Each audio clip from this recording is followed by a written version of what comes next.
Hey there, students. Welcome to another edition of Mr. Macasa's Digital Lessons. This digital lesson is for my 6th grade social studies class and is for you guys' Unit 3 2-column notes. And on this section, we'll be going over textbook pages 119 to 123 of your guys' textbook, all right? And this basically says, oh, Canada, immigrant roots. This gives you kind of information about Canada's history on that part. And remember, you guys are filling out your guys' Unit 3 2-column notes on this one as you guys are working on this. You're looking for things like social, political, religious, intellectual, technological, environment, and economics, all right? Now, based on what we're seeing here where it talks about immigrant roots, it says Canada's population includes many different groups of people from different lands who retain their cultural identities. My suggestion to you is that it looks like, as you can see our keywords here on our 2-column notes, that most of it will be on social. So most information will go into the social column on this one, all right? So let's go ahead and go over your guys' notes real quick. I'll be reading this textbook page. At the same time, I'll also be highlighting a piece of information that you need to have for you guys for your new notes. So let's start with the dateline real quick. It says Quebec, France, June of 1609. New colonists have just arrived to join the first settlers of Quebec. Only French explorers Samuel de Champlain and 8 of the 32 men he had led here survived their first winter in the new colony. So you can see there, not many people survived. It was pretty bad. Champlain chose his location that the Algonquins called Quebec, or the Narrows, after much searching. After arriving last July, he and his men built houses, planted grain, and worked to encourage fur trading and friendly relations with the native people. Champlain has spent years traveling around New France and mapping the recording information about the sea coast and rivers. Back during the colonial time period when the French colonists were starting to move into Canada, Champlain, this guy was actually new to the area, and he was mapping it out and setting up colonies so that they conduct fur trade with the Native Americans. So let's go and talk about this real quick. So who are the Canadians? So it says the people of Canada come from many countries, not just France. All right, more than 50 ethnic groups make up the population. So see, I got that highlighted. Make sure you get that in the notes. More than 2/3 of Canadians have European ancestry, and about 40% have British roots, and 27% share French heritage. Okay. Other Canadians trace their families to Germany, Italy, Ukraine, as well as nations Africa and Asia. Less than 5% of all Canadians are people from the First Nations. All right. So what are First Nation peoples? First Nation peoples are Native Americans who are native to North America. So we're going to talk about the First Nations next. People have lived in North America for the past 12,000 years. Make sure you get that in your notes. At times in the past, the levels of the oceans were much as 300 feet lower than they are today. Within the narrow water passage between Asia and North America, the Bering Strait became dry land. Small bands of people crossed this land bridge into North America and settled throughout North America and South America. The Canadians of the First Nations, so let's get that highlighted there, are descendants of those first settlers from Asia. In the Arctic North, Inuit and other Native American peoples make up more than half the population.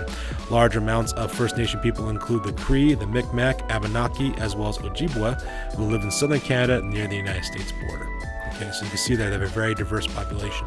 And they're actually right about that. The Bering Strait is where Canada was where Alaska as well as Russia are almost close together. We got the Bering Strait that separates the two. And during the Ice Age, which was about 10 to 12,000 years ago, ocean levels were much lower. And the reason why is because most of the northern hemisphere was covered in ice. So because that, a lot of fresh water was up in the polar areas and covered in ice during that time period. So because of that, a lot of coastal regions around the world were actually not underwater. They used to be dry land at one point.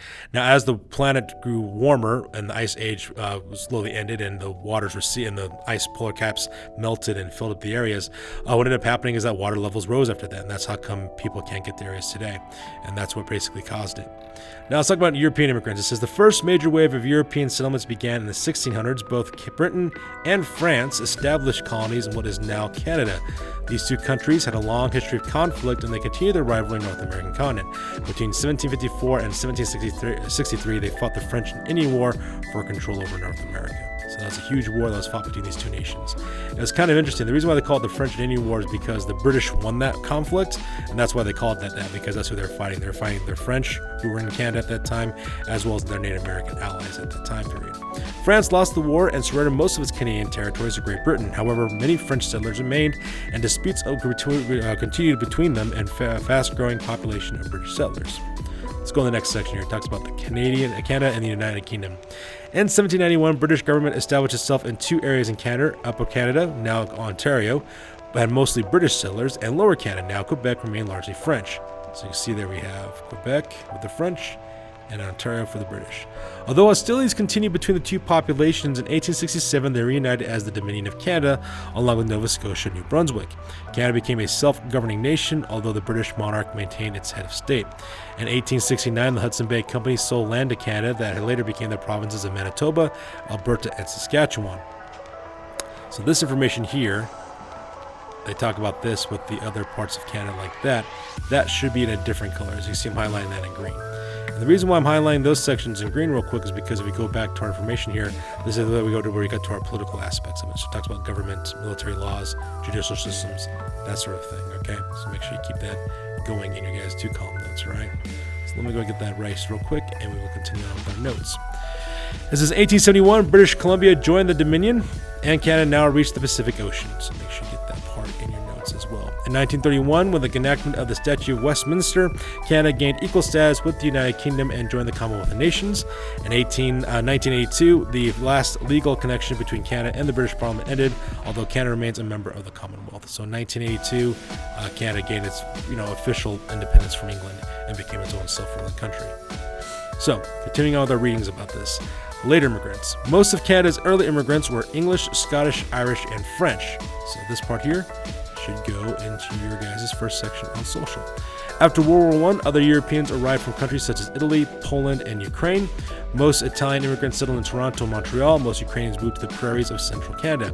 After World War II, Germans and Dutch entered the country, so that's another group of people who came in here, settling primarily in Ontario and British Columbia. In the 1960s, new immigrant laws allowed people to migrate from Africa, Latin America, Asia, as well as the Pacific Islands. So, very diverse group of population. In fact, the United States and Canada are the 2 most ethnically diverse populations on the planet because our nations are primarily made of immigrants. We actually have that in common. Now, Canadian citizens and citizenship. It says, as Canadian citizens, those of English or French descent have retained their separate languages and identities. Other groups have also kept the traditions of their homelands after settling in Canada. To support these citizen groups, Canada has adopted an official policy of multiculturalism. Very, very important, this one, which sees an acceptance of many cultures instead of just one. Canada is kind of unique in this way because they actually made a specific law saying that they actually support that. As time goes on and countries become more diversified over time, they might actually have to start adopting this actually because population is becoming so diverse over the course of the planet's history.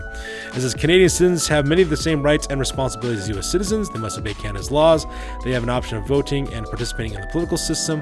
They are guaranteed freedom of religion. So this is where we go to our social aspect. Guaranteed freedom of religion, speech, and assembly, as well as equal protection and treatment under all Canadian law. So just like the United States, they have most of the same kind of rights and responsibilities that we do. Now, where do most Canadians live?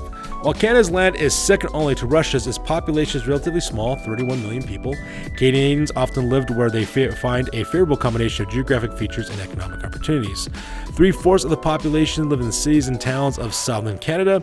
In this region, the Great Lakes, the St. Lawrence Seaway, numerous rivers, and an excellent railway system provide the convenient transportation for people and goods. Some Canadians live on farms in the central prairies and in port cities along the coast. The northern region of Canada are rugged and very cold.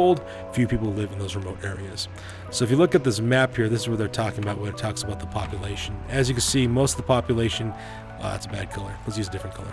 As you can see here, most of the population lives in this region in Canada as well, okay? And the reason why it lives in this region is because everywhere else north of it is pretty much a frozen wasteland most of the year, and that's the reason why not many people live there. In fact, the only group of people that actually live in this area are Native American tribes because they have had centuries of adaptations to survive in these areas, learning how to live in that kind of a harsh environment, which is actually kind of neat.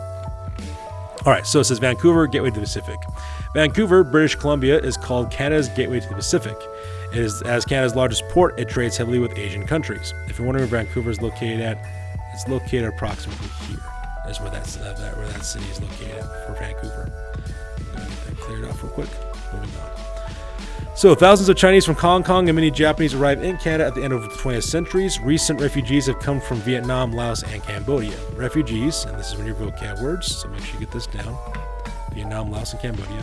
Refugees are people who flee a country because of war, disaster, or persecution. So because of that, a lot of different Asian immigrant groups immigrated over to Vancouver. So it says Toronto, city of immigrants. Toronto, Ontario's capital, is home to 1/12 of Canada's population, but contains 1/4 of its immigrants. More than 70,000 immigrants arrive each year from more than 100 countries in Asia, Europe, and the West Indies, and North America. More than 40% of Toronto's population is foreign-born, so make sure you get that part in there because it's got a lot of information there. More than 40% of Toronto's population is foreign-born, and 10% arrived in 1991. Toronto's location with access to the Atlantic Ocean and the United States has helped it become a center of industry as well as international trade. So there you guys go with your guys' 2 column notes for section 119 to 123 on O Canada. Make sure you guys are working on your guys' 2 column notes, and if you guys have any questions, do not hesitate to contact me on Schoology by message. And that's good for this one, you guys. We'll catch you guys next digital lesson. Stay healthy and stay safe. We'll catch you guys in the next one.